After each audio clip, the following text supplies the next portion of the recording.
В Баткенской области на таджикско-кыргызской границе неизвестный произвел одиночный выстрел, попав в окно больницы в селе Интернационал Лейлекского района Кыргызстана, сообщает fo.kg со ссылкой на отдел по связям с общественностью и СМИ пограничной службы ГКНБК. По данным пресс-службы, одиночный выстрел со стороны Таджикистана прозвучал примерно в 15 часов 10 минут 11 августа. На месте обнаружили пулю калибром 5,45 мм от автомата АК-74.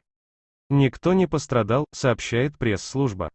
Сразу после инцидента пограничные представители Кыргызстана и Таджикистана провели телефонные переговоры, в ходе которых таджикская сторона сообщила, что проверить оружие у личного состава, дислоцированного на границе с селом Интернационал. В 17 часов состоялась встреча пограничных представителей, на которой таджикская сторона заявила, что по итогам проверки боеприпасов выяснилось, что пограничники Таджикистана не применяли оружие.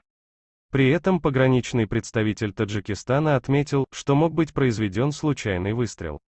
Участники встречи приняли решение о проведении каждой из сторон собственного расследования произошедшего, сообщает ГКНБ Кыргызстана. В целом, обстановка на кыргызско-таджикском участке государственной границы стабильная, сообщает ГКНБ Кыргызстана. Таджикская сторона этот инцидент официально не комментировала. Подписывайте на наш канал и не забудьте поставить лайк. Спасибо за поддержку.